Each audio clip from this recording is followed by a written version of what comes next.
C Client, todo, se fue para otro lado. Todo se mezcló. ¿Ok? Y apareció esta famosa sigla, ¿no? La Bring on Device. Cuando aparecieron nuestros dispositivos móviles, nos dieron libertad de trabajar de la casa, nos dieron libertad para estar con nuestros negocios en la calle, pero se acabó nuestro perímetro. Hoy día no hay un perímetro. Hoy día el que cree que tiene un firewall para controlar el perímetro está un poco perdido. No existe un perímetro. Entonces ya la dificultad de controlar los accesos es un tremendo tema. Hace el año 90 estaban empezando, en Latinoamérica todavía ni siquiera muchos tenían internet, estamos hablando de dispositivos a nivel mundial, la mayoría de estos conectividad estaba en la universidad. Después, ya cerca del año 2000, ya teníamos conectividad en las casas, ya el notebook era un tema muy usado, porque en el año 90 había unos notebooks que pesaban más que el equipo de escritorio, entonces era portátil hasta por ahí, igual que el teléfono. Pero ya estábamos hablando de conectividad, ya estábamos hablando de sincronización de dispositivos, el año 2000, cerca del año 2000. El 2010 ya estamos hablando de conectar televisores, laptops, tablets, diferentes protocolos de comunicación, casi todo el día está llevando a ser inalámbrico. Y ahora peor, en 4 años, del 2000 al 2014, esto ha proliferado de manera increíble. Pero si se fijan, todas estas cosas, de una u otra forma, fueron creadas para un tema funcional, para hacer una función, para crear una instancia de uso.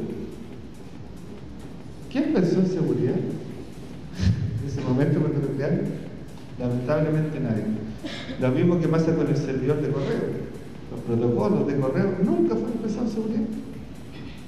¿Okay? Acá nos pasa lo mismo, entonces la brecha que hoy día tenemos es gigante.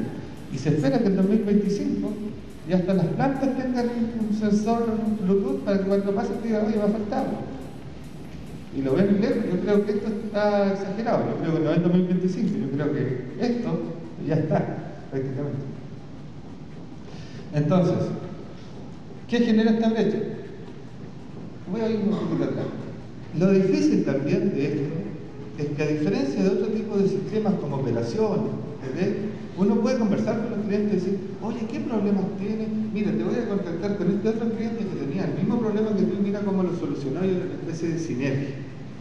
Cuando tú vas al cliente y le preguntas, oye, ¿te han hackeado? Oye, ¿te han robado algún sistema? ¿Te han robado password? ¿Te han robado tarjeta de crédito? O sea, siendo sincero, ¿ustedes mismos le contarían algo? No, entonces es muy difícil tener estadísticas para poder saber dónde están los problemas.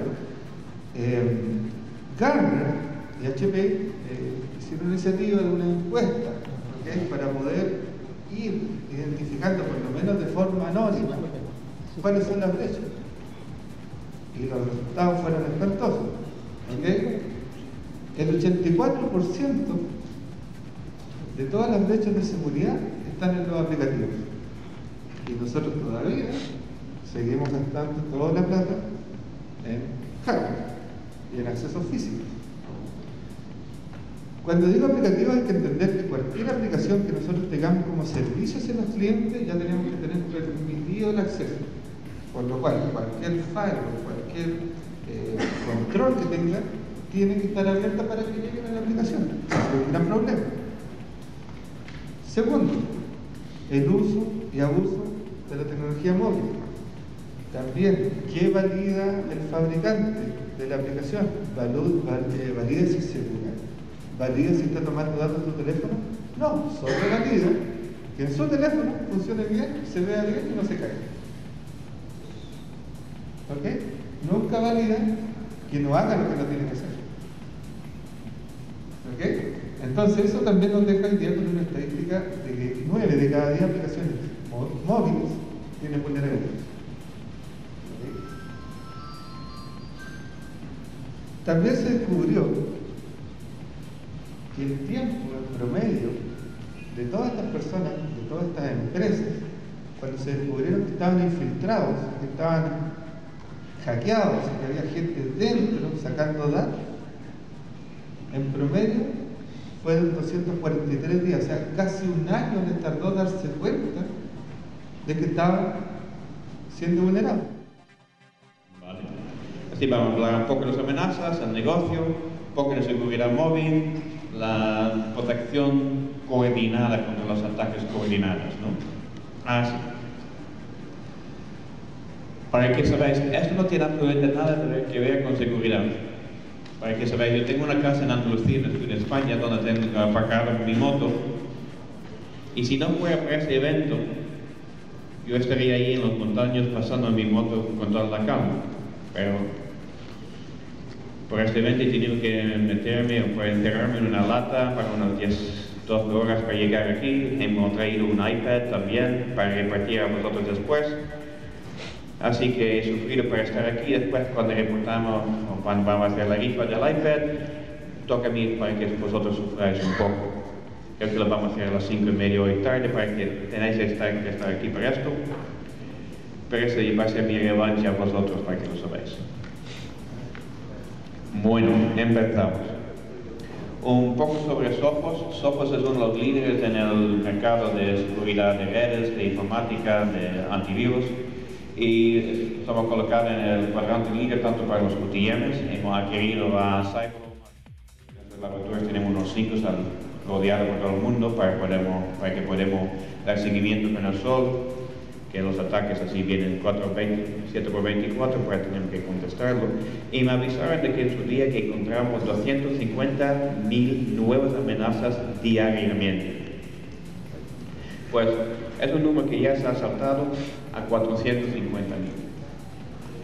El número va avanzando rapidísimo.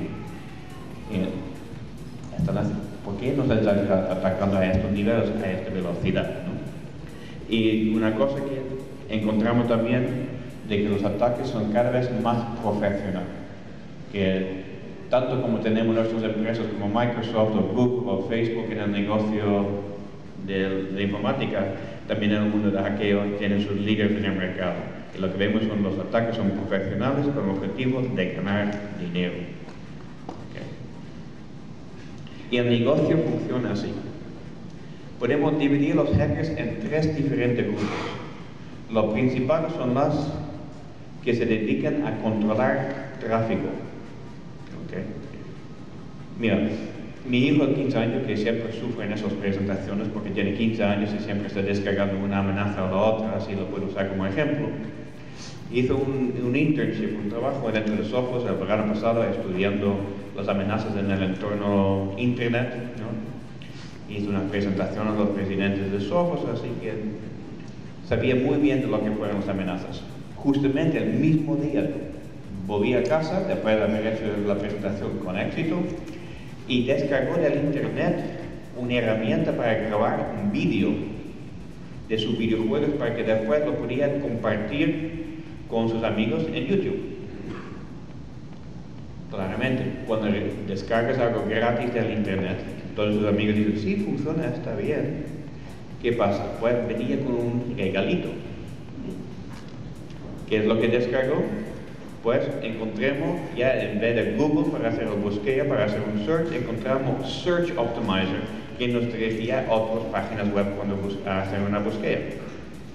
Era casi imposible de quitar del sistema. Tú tenías que colocar la máquina en save mode y limpiarla con Malwarebytes en sneaky mode. Era muy difícil. Pero eso fue un hack en que un grupo de hackers quiere controlar tráfico. Controlar tanto tráfico y dirigirlos a páginas web que ellos ya tienen clientes, donde ya tienen amenazas puestas. Okay. El primer grupo. Luego, el segundo grupo son las que hacen los exploits, como Black Hole. Y esos son nada más que una puerta abierta en tu sistema. Todavía no hacen nada con tu sistema, solamente una puerta abierta. Lo que hacen ellos es alquilar el tráfico de los primeros y después introducen su exploit. El exploit es la puerta abierta que después esta gente lo pueden alquilar o vender a los terceros grupos de hackers que son los que tienen el ataque mismo. ¿Okay? Y se alquila servicios entre uno y el otro. Se factura probablemente con IVA. Y si haces un búsqueda en el internet yo quiero usar un exploit, quiero hacer un ataque, vas a encontrar herramientas que puedes alquilar. Un exploit server que ya cuesta como $10,000 al mes para alquilarlo, y con esto tienes acceso a tantos ordenadores que ya tienen una puerta abierta para que puedas introducir tu ataque. Así va el negocio, y son profesionales, y no solamente de un país o una región. Lo encontramos en los Estados Unidos, en Ucrania, en Brasil, en Europa, están por toda parte. Y con el profesionalismo que encontramos, hay varias que dominan. Así, de los 450,000 amenazas que encontramos, el 80% vienen de 19 familias principales de hacking. Pero ¿cómo funcionan? Porque no hay hackers que están modificando los ataques continuamente. Los ataques son polimórficos, así que atacan a ti, se cambian un poco, después atacan a otros, y muchos sistemas que te protegen, si solamente trabajan a nivel firma, no lo van a reconocer como si fuera un ataque que conocían, lo van a tratar como algo nuevo y no lo van a bloquear. ¿Recuerdas hace unos años había este bird flu, el SARS, ¿no? Que es un virus humano, que como el mismo como el resfriado, el gripe que tenemos? Pues funciona exactamente. Vamos a hablar un poco más sobre eso. De acuerdo a las investigaciones que nosotros hemos hecho y al conversar con nuestros clientes, el robo de datos en América Latina creció del 2012 al 2013 un 8.5%, y una vez más, de acuerdo con ESET, Colombia, Brasil y México son los países más afectados por el robo de datos, ya no sea el malware, sino un usuario que conecta un USB y se roba información, la vende a la competencia, etc. Nuestro amigo de Sophos estaba hablando sobre el ransomware, y como podemos ver en la pantalla, el ransomware ya se está tropicalizando para nuestra región. Esto que ustedes ven aquí es la pantalla de un ransomware. Pueden ver la bandera de México en la parte de arriba, el logo de la Policía Federal, específicamente de la Secretaría de Seguridad Pública. Y este texto aquí dice principalmente dos cosas. La primera es que se ha detectado pornografía en la computadora, posiblemente pornografía infantil. Y segundo, que se está, reitero, esto está tropicalizado para México, que se está detectando violaciones a la ley de derechos de autor en México, lo que significa que tienes música o películas pirata en tu computadora. Te dice que, bueno, tienes que pagar una multa por tener esto, por supuesto con muchas facilidades de pago para poder pagar la multa o la infracción. Y lo que yo quisiera empezar hablando, ya que estamos con el ransomware, es que esto probablemente no nos va a pasar a nosotros, que estamos aquí, que somos expertos en seguridad, pero le va a pasar a la persona de contabilidad, o le va a pasar a la persona de mercadotecnia. ¿Y quién de aquí cree que la persona de mercadotecnia, al ver esto, se va a ir al departamento de seguridad o de sistemas o lo que sea y le va a decir a la persona: me apareció esto y la verdad es que sí tengo pornografía en mi computadora? ¿Quién de aquí no ha visto esos correos que acostumbran viajar en las empresas en donde está la edición de Playboy digitalizada del mes y que pase de uno a otro, a otro, a otro, a otro? O va ahí y va a decir: sí, la verdad es que tengo música pirata que descargué de un sitio de internet en la computadora de la empresa y bueno, la tengo ahí, pero ayúdame y quítame esto porque no quiero pagar la infracción. Y realmente lo importante no es que tenga que pagar la infracción o que vaya y le quiten, no sé, $10, $20, es lo que esto puede estar haciendo atrás en el sistema. Se puede estar robando información, puede estar haciendo cosas. La realidad es que la forma en la cual respondemos a los incidentes todavía no es lo suficientemente robusta para lo que nosotros estamos viendo. Esto es el resultado de una encuesta de una empresa que se llama Verizon, que tal vez ustedes han escuchado que tiene teléfonos celulares en Estados Unidos, pero también tiene una división de seguridad. Y lo que encuentra es que el 66% de los incidentes en una empresa toma entre 3 y más meses el poderlo detectar. Y de todos esos incidentes, el 69% son descubiertos por un tercero. O sea, ni siquiera la empresa que estaba siendo atacada y vulnerada sabía que eso estaba sucediendo. Y para eso vamos a analizar un caso. Pero antes quiero que me digan, ¿qué es esto? ¿Quién me puede decir qué es esto? Además de un cuadro azul, ¿qué es esto? Yo tampoco sé qué es esto. Guarden esta imagen en su mente, recuérdenla, porque la vamos a utilizar más adelante. Y lo que hablaba yo, lo que vamos a utilizar como un ejemplo es lo de Target, que también mencionó nuestro compañero de Sophos. Target contaba con un equipo de respuesta a incidentes de 300 personas en la India, que le reportaba al equipo de respuesta a incidentes en Estados Unidos.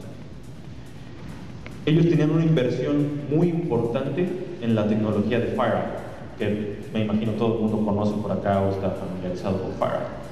1.6 millones de dólares solamente en FireEye para poder detectar amenazas.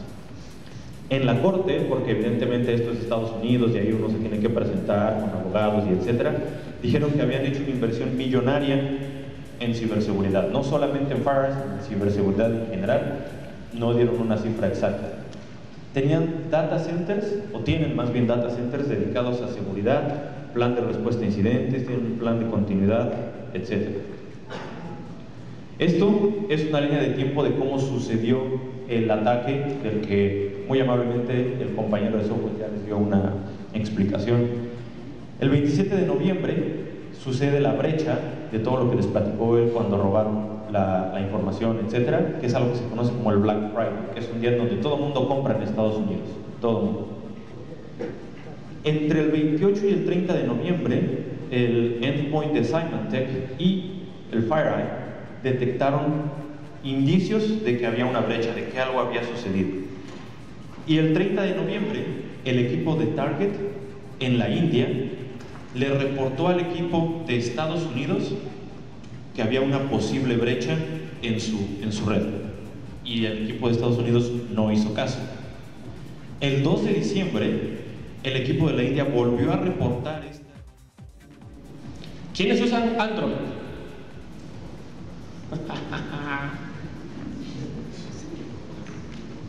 Lo siento. ¿Saben cuántos eventos por día de intrusión se generaron el año pasado? 50,000. ¿Y cuántas direcciones son evaluadas por día para poder determinar, por ejemplo, su reputación? 200,000. Y ese es el panorama que hoy día tenemos que entender, ¿no? Y hoy día tenemos que enfrentarlo. Ahora, bueno, de repente no se nota muy bien, pero esta fue una encuesta muy interesante.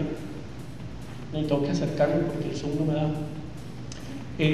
Es una encuesta muy interesante que realizó Gartner a varios Chief Security Officer en América, donde les preguntaban en esencia qué es lo más importante desde el punto de vista de criticidad que ellos pueden experimentar y cómo lo tabulan. Y lo que me llamó la atención y lo marqué en rojo fueron los siguientes. Por ejemplo, dice bloqueo de amenazas de día cero, identificación de host en la red que está infectado por malware. De hecho, si han notado, llevamos 3 o 4 charlas y hemos hablado una amenaza en común, y yo también, que es malware. Y es interesante que dice bloqueo de amenazas de malware entrante. O sea, en todo este estudio ya apareció 2 veces la palabra malware. Perdón. Y bueno, el tercero habla sobre servicio y soporte. ¿Verdad? De repente tal vez tengamos algunas diferencias, pero en esencia creo que muchos pensamos en que esos son aspectos muy importantes para nuestra compañía debido a la actividad que se ha estado generando de malware en los últimos años. Por ejemplo, 2 o 3 semanas promedio en descubrir una infección. De 1 a 5 infecciones introducidas por el usuario. Es interesante. Acer perdió la señal. Houston. Eso. Martín. No tenía antivirus. Es una Mac. Es una Mac.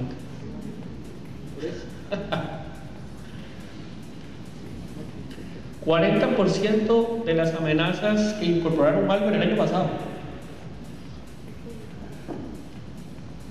69.9, no sean mal pensados, ¿verdad? Descubierto por tercero y por clientes. ¿Ve qué interesante? La persona anterior hablaba un poco de la estadística del ISO, ¿verdad? Y lo más chistoso de todo esto, por ponerle una palabra, fue que en algunos casos, cuando hablaban de un tercero, era porque de repente había una actividad social, intercambiaban cosas y uno le preguntaba, mira, ¿cómo te fue con aquel malware? Mira, a mí me contaminó 70 máquinas y ahí estoy dándole. Y el otro, no. Y al día siguiente se va y estaba inundado el malware, ¿verdad? Entonces, ve qué interesante ese proceso. Target, bueno, ya llevamos ni medio día y deben de estar cansados de hablar de la parte de Target, pero sí a mí me interesa algo muy importante rescatar de la parte de este incidente que se dio. Y por ejemplo, ¿hay seguridad 100%?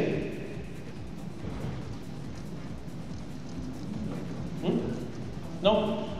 ¿Usted está de acuerdo con lo que digo? Sí. O sea que no hay seguridad 100%. Sí. Totalmente. O sea, eso es una realidad. ¿Cuál es el temor de no enfrentar esa situación? No hay seguridad 100%. Y eso se debe principalmente por 2 razones importantes. Por ejemplo, ¿ustedes creen que las infraestructuras de TI son dinámicas? ¿O no? ¿O son estáticas? Cuando hablamos de dinámico, ¿a qué nos referimos? Un ejemplo.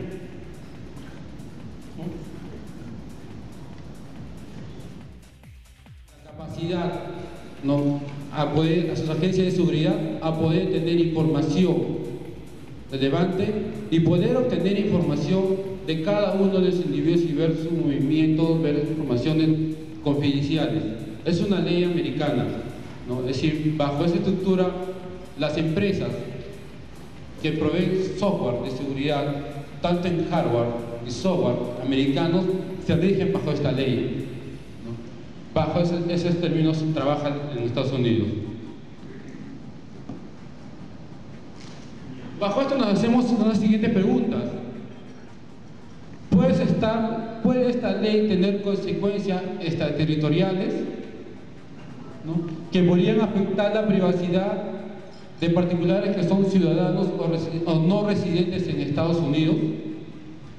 ¿Podría esta ley permitir a las autoridades norteamericanas tener acceso a información confidencial, particulares y empresas extranjeras?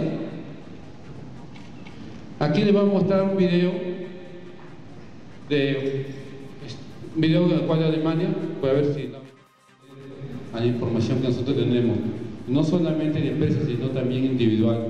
Lo que se está haciendo hoy día actualmente es, antes si bien se desarrollábamos un pequeño grupo virus para robar informaciones bancarias mayormente, o algunos datos, destruirlos, hoy lo que se está haciendo es estudiar el comportamiento de las personas. Si accedo a Facebook o accedo a redes sociales, accedo a mi transferencia que realizo, ya empiezo a tener información del comportamiento de las personas. Entonces tenemos software que realmente, por los software que tengamos, pueden entrar y acceder a ver el comportamiento individual. En GData se trabaja directamente con la ley alemana, del cual permite no acceso a información, sea tanto de una protección de virus o de un agente de la CIA o lo que sea, no pueden acceder a la información, excepto que el mismo usuario lo permita que se acceda a la información.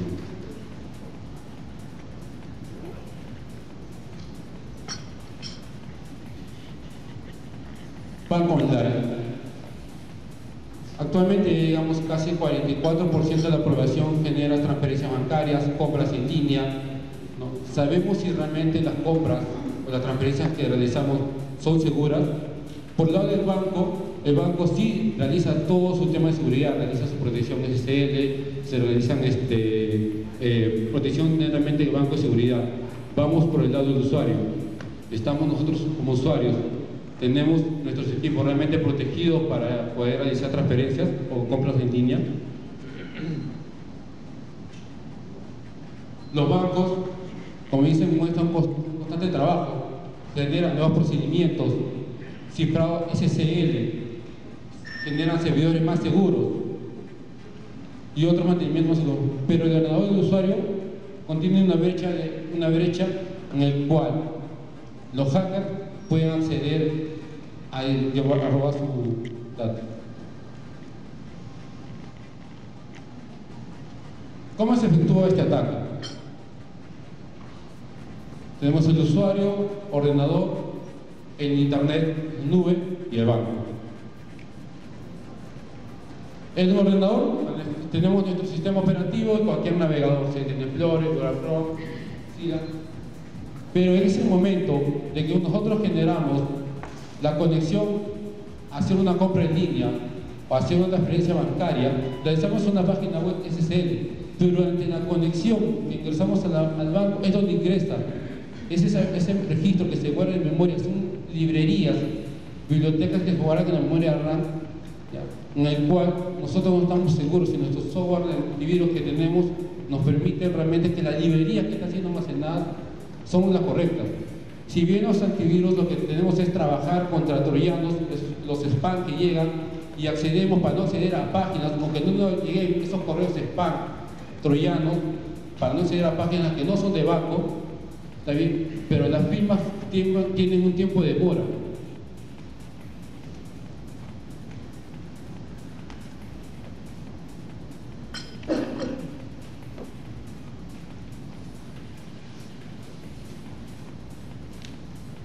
Si nace un nuevo antivirus troyano, en un día el 27% de los antivirus encontraron la firma y solucionaron ese problema del troyano nuevo que apareció, el 27%.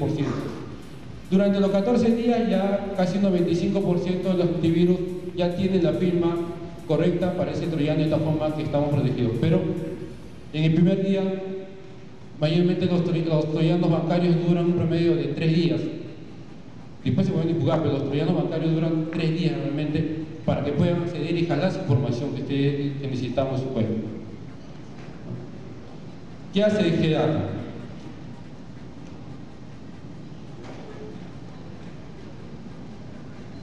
GData tiene una protección que hace 2 años se vendía como una solución totalmente aparte, que es Vanguard, en el cual podían trabajar con cualquier AV que ustedes podían tener. Con cualquier AV de otra marca, el Vanguard era una solución totalmente aparte. Actualmente es integrado a sus productos. ¿Pero qué hace? Tiene un 99% de productividad, porque lo que hace es revisar las librerías. No te identifica si la página que has ingresado del banco es la correcta o no, como lo que llegan los correos, sino verifica que al acceder a una página bancaria, las librerías que tiene el banco y que está en tu memoria RAM, en tu computadora, ese momento de conexión, sean realmente del banco y que no esté accediendo ninguna persona extraña o un espía de tu información, para que se pueda robar su dinero. Y entonces lo que tenemos que tener cuidado es y tener las herramientas y proveer las herramientas en nuestras empresas, en nuestras instituciones, cualquiera que ellas sean, para entonces nosotros poderla, porque todo esto se presenta de múltiples maneras en la vida real, en la práctica. Entonces, ustedes ven acá, por ejemplo, este último que dice URL de redirection. Uno de los colegas anteriores decía, tenga cuidado cuando a usted le llegue un link del banco, que no le vaya a dar clic directamente, sino que verifique, no confíe, verifique, toda esa cantidad de cosas. Esto es lo que se traduce en esto. ¿Sí? Entonces es crear mucho más conciencia de toda esta cantidad de cosas que es lo que nos toca hacer desde la óptica, bien sea que nuestro negocio sea un colegio, una universidad, ¿sí? Nosotros como Dell Sonic World, que es la compañía que yo represento, tenemos por ejemplo un proyecto muy grande para mostrar que tenemos soluciones corporativas para proveer toda esta cantidad de cosas con el Ministerio de Educación de Chile. Ustedes se recuerdan el presidente Piñera, la cantidad de paros y cosas que tuvo con los estudiantes y no sé qué cosas que reclamaban, educación de calidad y no sé qué cosas, pero ¿cuál es el rollo?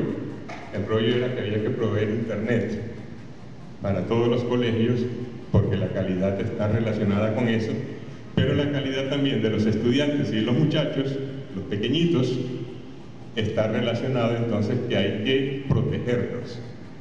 O sea, el Internet sano que se llama, la iniciativa mundial.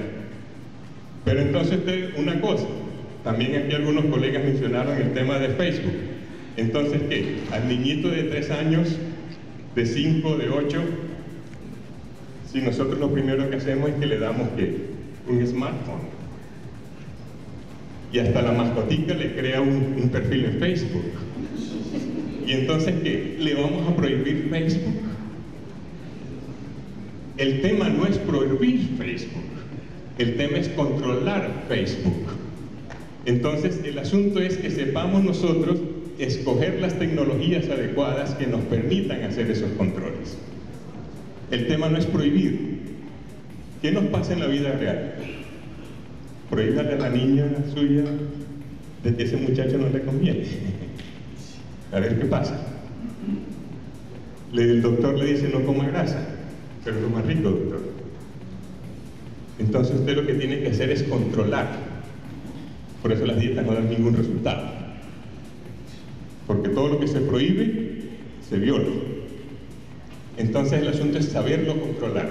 Entonces es lo importante que nosotros tenemos que hacer. Todas las compañías que nos dedicamos a esto, entonces tenemos que analizar. Otro de los colegas preguntaba, ¿ustedes creen en la estadística y no sé qué cosa? El asunto es que todo lo que no se mide, entonces ¿cómo se hace para resolverlo? Nos toca medirlo y saber entonces qué es lo que está pasando para saber qué es lo que tenemos que resolver.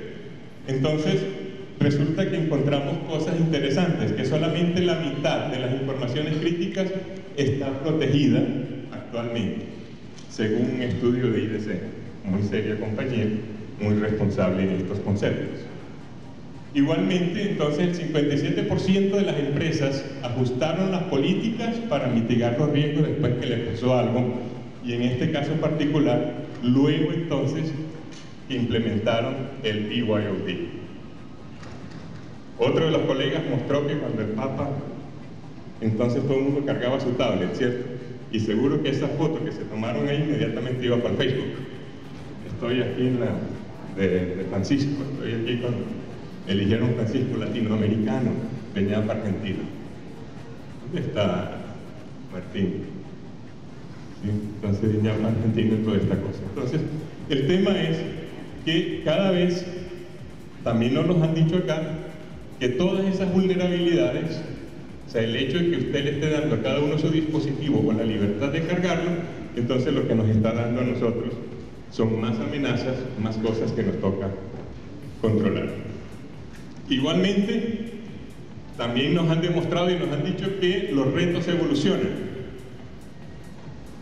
Entonces, también nos dijeron y nos han advertido que lo mejor es entonces que nosotros, a medida que los retos evolucionan, las amenazas están más costosas, más costos nos representan en nuestras compañías. Costos de cualquier tipo. Nos hablaron del caso de Target, ¿cierto? ¿Qué le pasó a Target? Perdió un montón de ventas. ¿Qué le pasó a Target? Que lo multaron. ¿Qué le pasó a Target? Que le tocó ir a una corte a defenderse. Y entonces, ¿qué es lo que pasa? Les tocó demostrar, y entonces hay cosas, usted está cumpliendo con las regulaciones, es lo que llamamos entonces el tema de los compliance, y así sucesivamente.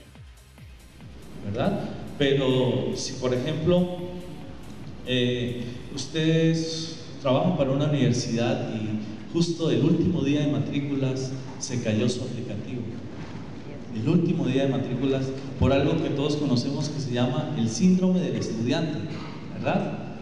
Entonces se cayó del aplicativo a última hora. ¿Y cómo nosotros reaccionamos para que eso esté operativo en el menor tiempo posible y con el menor impacto para no solamente en precios sino también en imagen corporativa? ¿Cuánto nosotros perdemos si se nos cae el correo? ¿Qué podría pasar si, por ejemplo, en el desarrollo de la tecnología empezamos los procesos de operaciones a distancia, donde un médico no tiene que viajar a otra ciudad para hacer una operación, sino que de manera remota, a través de conexión, utiliza las manos de otro médico para operar o para supervisar o para llevar un control de una intervención quirúrgica? ¿Y qué pasa cuando la desconexión sucede en ese momento?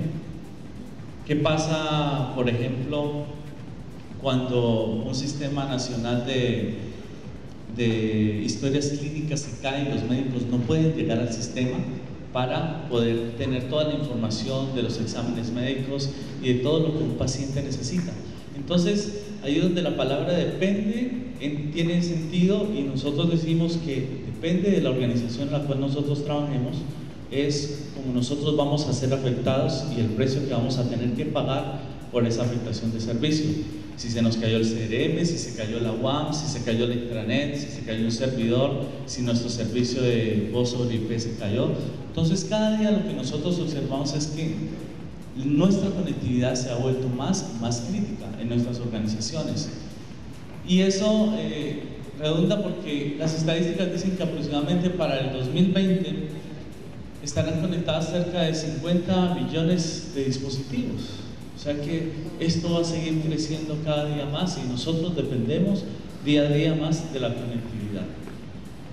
El desarrollo de las máquinas, de los computadores, desde que antes eran un gran cuarto entero y después se han transformado en pequeños dispositivos como este, y ahora vamos hacia los smartphones que están reemplazando mucho los computadores, ha sido posible gracias a algo bien interesante que todos manejamos cada día y que son las aplicaciones.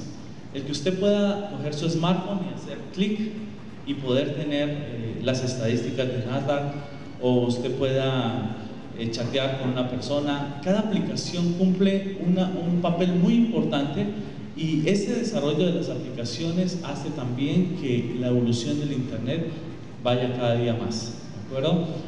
Aquí tenemos, por ejemplo, una ciudad que está programada para construirse en Corea del Sur, se llama Songdo, y esta ciudad es una ciudad que se planea estar totalmente conectada, todos los sistemas conectados.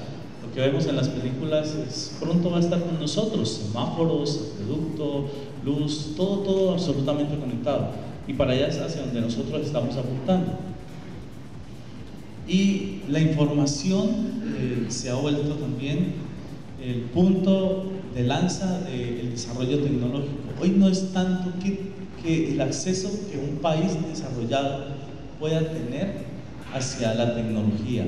Hoy en día es más lo que nosotros con la información podemos proporcionar a los recursos humanos para que sean productivos. ¿Qué tanto nosotros a través de la información y la tecnología podemos proporcionar a los recursos humanos que somos nosotros para poder producir? Los países han transformado sus sistemas económicos, a veces de agrícolas, hacia sistemas de información. Un país como Estados Unidos, que hoy en día aproximadamente el 60% de sus trabajadores están orientados a temas de información.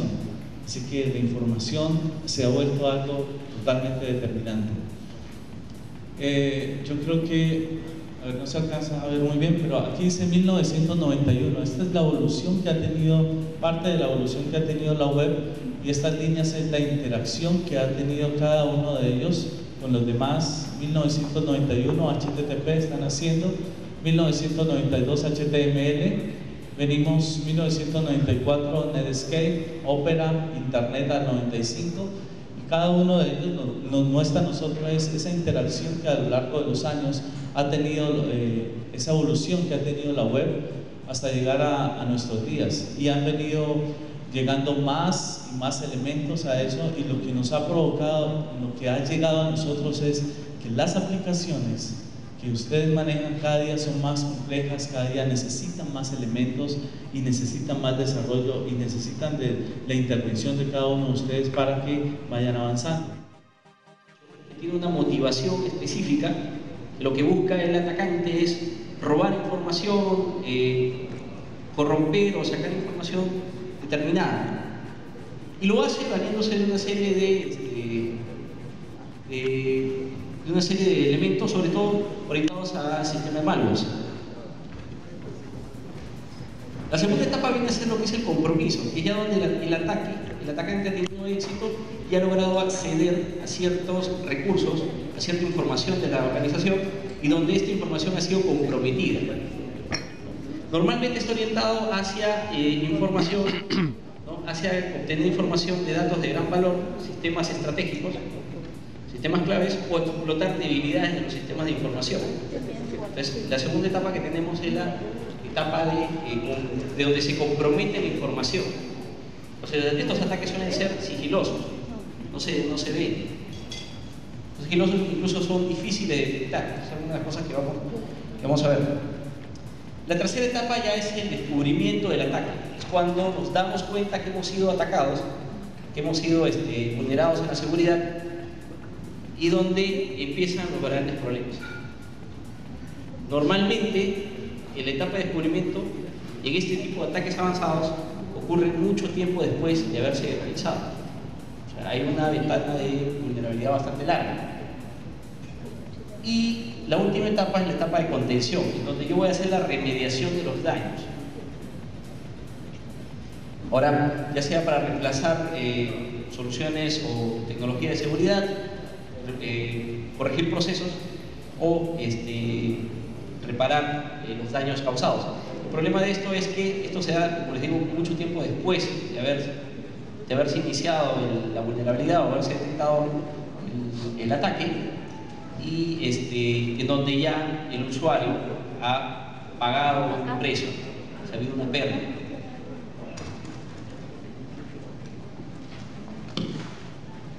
Ahora, el problema ocurre también que los costos relacionados, los costos totales de propiedad relacionados a lo que es seguridad, con los años se ha ido incrementando. Esto debido a que nosotros tenemos normalmente múltiples sistemas, múltiples productos de seguridad que operan en silos, que operan de forma aislada, no se comunican entre sí. Yo tengo mucha información que está de forma aislada entre sí, no hay esa interrelación que nos gustaría tener. Obviamente, pues, tener múltiples sistemas de seguridad implica que tengo varias consolas de administración, varios agentes, varios personal encargado de esa administración. Necesita ese personal aprender. Hay un tiempo, pues, una curva de aprendizaje, y obviamente son costos operacionales que eso también dispara. Estos sistemas, por ser complejos, por estar separados, son cada vez más difíciles de gestionar. Como les digo, tengo múltiples consolas, bastantes personas viendo distintas pantallas. Obviamente son sistemas que no tienen eficiencia, que no optimizan los recursos, no tienen eficacia. Toda la información está separada, no hay inteligencia de información entre estos sistemas. Cada uno, pues, trabaja, como quien dice, por su lado. Y normalmente estos sistemas están orientados a tecnologías de defensa obsoletas y que no se adaptan a las condiciones cambiantes de los nuevos malwares y las nuevas amenazas de seguridad que están habiendo en el mercado.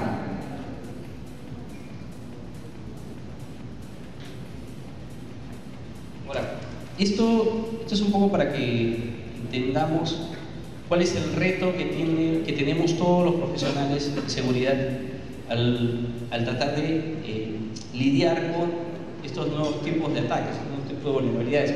McAfee en el año 2013, el año pasado, un evento de seguridad como este, el Black Hat del 2013 en Las Vegas, hizo una encuesta con todos los participantes, como ustedes, le dijo cuáles eran los retos que habían enfrentado, cuáles eran los mayores retos que habían enfrentado al momento de lidiar con ataques, con nuevas tecnologías de ataques avanzados.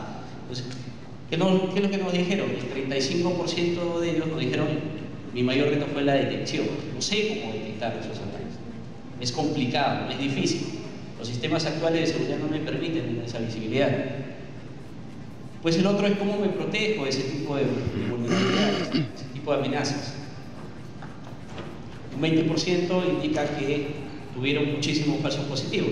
Supuestamente tuvieron vulnerabilidades que se detectaron que no necesariamente fueron así. El 11% nos dice que no tenían las herramientas para dar una respuesta oportuna. Como les digo, muchas veces estos ataques avanzados son sigilosos, están escondidos, permanecen dentro del sistema.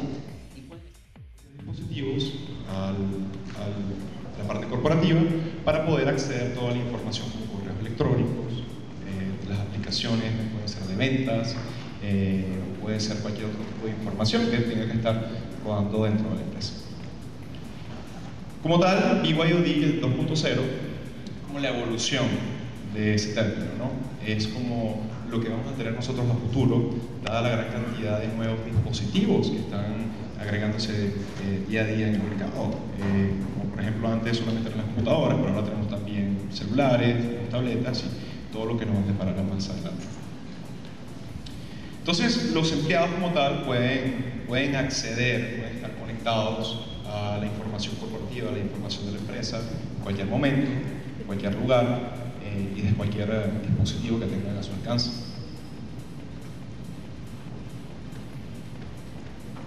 Vemos acá un poco en este gráfico que nos da Gartner, más o menos cómo son los cambios que vamos a tener nosotros entonces a futuro en BYOD.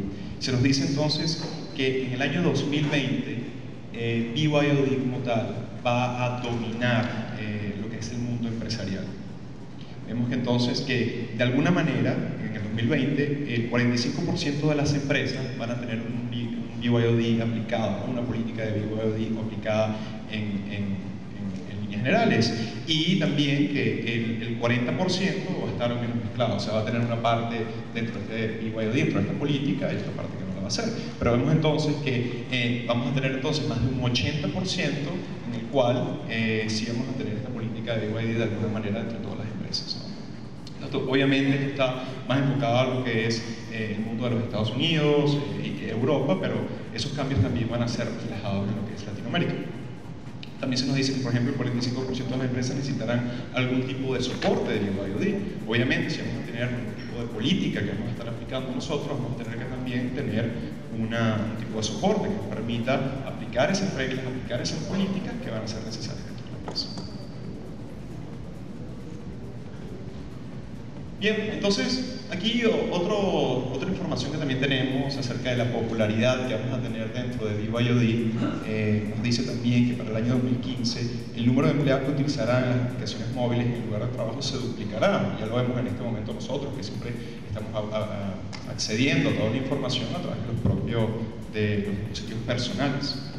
También nos dice que en el 2016 se gastarán aproximadamente $300 estadounidenses por empleado al año en todo lo que se refleja a aplicaciones móviles, seguridad, gestión y soporte. Y para el 2017 la mitad de los empleadores exigirán a los empleados suministrar su propio dispositivo para poder acceder al trabajo. O sea que ya vemos entonces que para esa época, para esa fecha, vamos a ver una tendencia donde el mismo empleador va a ser el que no obligue, pero sí de alguna manera motive al empleado a utilizar tecnología o tipo de política. También estamos viendo un reflejo de lo que es la generación, ¿no? Las nuevas generaciones, que son las crecientes, que están utilizando cada vez más tipo de tecnología, son más adictas a todo lo que es Internet, al uso de nuevos dispositivos, están más en lo que es el tema de redes sociales. Por ejemplo, vemos que el 35% no puede resistir un día sin revisar las redes sociales, o el 40% no logra más de 24 horas sin al menos mandar algún tipo de texto, sea texto normal o WhatsApp o cualquier otro tipo de sistema que nos permita comunicarnos, ¿no? Entonces, vemos esto también a partir de una de las causas que están motivando a aplicar este tipo de política dentro de las empresas, ya que son los mismos usuarios, los mismos empleados, los que están empezando a forzar a que este tipo de tecnología o política se aplique. También hay otras características, otras causas que pueden explicar esto. Una de ellas es el tema de Internet de las cosas. Para los que no están familiarizados con eso, el Internet de las cosas viene siendo así como la posibilidad de aplicar algún tipo de tarjeta o etiqueta en cada uno de los objetos que están a nuestro alrededor, y de esa manera poder comunicarlos con un servidor o comunicarlos a través del Internet. Esto gracias a la nueva versión 6 que nos permite aplicar mayor cantidad de dispositivos. Entonces imagínense la posibilidad de tener o saber exactamente dónde está este vaso, esa jarra, este proyector, retroproyector. Nos cambiaría completamente la vida, ¿verdad? Ahora sería más difícil que las cosas se perdieran. Podríamos tener un inventario.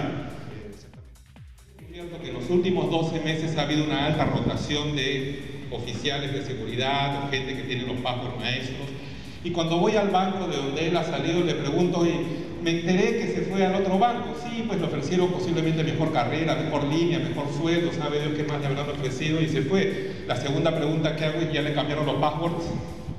¿Cuál creen que es la respuesta? No. ¿Y por qué no la han cambiado? ¿Cuál creen que es la respuesta? La mayoría de entidades financieras que he visitado en los últimos meses, nos toca cambiarlo dentro de 3 o 4 meses según nuestra programación anual. ¿Y por qué no lo haces ahorita? ¿Cuál creen que es la respuesta? Porque no tengo actualizada el inventario, y eso nos toca hacer dentro de 3 meses. Por lo tanto, hay una ventana de 3 meses o 2 meses, o sabe Dios cuántas semanas o meses y horas. La semana tiene 168 horas, por lo tanto hay muchísimas horas de riesgo y que descansa la seguridad bancaria en la honorabilidad de una persona. Así está nuestra infraestructura, así están las organizaciones. Me he encontrado con casos donde a veces dicen, mira, nosotros no hemos cambiado nuestras contraseñas de seguridad hace X años. 3 años, 4 años, 5 años, eso es terrible. Entonces, hay rotación de personas y no cambian las contraseñas. Y así está la situación de nuestra infraestructura, de nuestras organizaciones. Por ética, aunque me peguen, no te voy a decir de quiénes son. Y esto es lo que ocurre normalmente en las empresas. Hay un problema, se echan la culpa unos a otros. Es obvio que en muchas organizaciones hay bandos que dicen es la culpa del otro y se señalan unos a otros, y ya veo que algunos están mirando de reojo unos a otros también. No sé si vienen del mismo lado, pero esto es lo que ocurre, nos echan la culpa y el usuario no puede trabajar. Y ya me acabo de enterar, alguien me ha soplado, por ahí un banco se apagó el sábado, hace 2 sábados, digo, esto es una maravilla, me cuentan cosas fantásticas, es una gran oportunidad para vender algo. Lo que está ocurriendo es que ya muchas cosas están sucediendo en el tema del IP. Todo el mundo sabe que ya se agotó, hay que migrar, y muchos no están preparados para la migración. El mundo inalámbrico cada vez es más grande, la red se salió de los controles, está fuera de los límites. De hecho, cada vez la gente tiene más aparatos y más juguetes inalámbricos, lo que significa que cada vez hay más hackers en potencia en la organización con un celular propio que no está registrado por la empresa. Todo esto está generando una enorme lluvia de huecos, lógicamente brechas, y los ataques se están produciendo ahora por los dispositivos móviles. Estas son las estadísticas que pueden ustedes también validarlas. Muchos de los ataques vienen de afuera, pero también hay casi un 20 y algo % de ataques que se están produciendo con un cómplice interno. Los países más atacados están acá, todo lo pueden ustedes buscar. Si alguien quiere una copia podemos conversarla. Si me compras algo se lo puedo regalar. Miren las aplicaciones. Creo que esta es una de las áreas donde menos dinero se ha invertido en protegerse. Todo el mundo se está protegiendo del perímetro, todo el mundo está comprando antivirus, firewalls, IPS y un montón de cosas, pero nadie ha hecho una barrida a su software factory. ¿Cuántos de acá compran software a un tercero? Levante la mano. Software de terceros, sus empresas que compran el software a otros. ¿Sí? La mayoría. Varios de ustedes. ¿Tienen un certificado donde ese software que han comprado está libre de vulnerabilidades? Posiblemente no. Y lo pueden comprar, tragarse ese millón de líneas de código, un servicio de única vez en la nube y poder tener la seguridad que está libre de vulnerabilidades, que no hay vulnerabilidades en potencia. Normalmente debería hacerse cada 3 meses como mínimo, pero hay empresas que ni siquiera saben que se puede hacer. Entonces eso, como pueden ver acá, ya es un punto de vulnerabilidad crítica y eso está dentro de la organización. A veces el software factory lo tenemos adentro también. Miren lo que está en las noticias. Todo esto lo pueden ustedes verificar. La última noticia grande ha sido la Hartley, todo el mundo está mirando eso. Pero ahora ya no se sabe quiénes son los buenos y quiénes son los malos. Por eso puse las 2 fotos, no sé dónde estamos ahora. Miren lo que ha ocurrido hace 1 mes y medio. Miren la noticia del señor Barack Obama, no sé cuántos la han leído. Estados Unidos no tiene acuerdos de no espionaje con ningún país. Yo no creo que a las instituciones militares les cause mucha gracia esa noticia, porque ahora todos son espiables. Y lógicamente una semana después el dueño de Facebook grita hasta el techo, porque una de las cosas que pareciera está ocurriendo, y según las declaraciones de Snowden, es que Facebook es el principal espejo de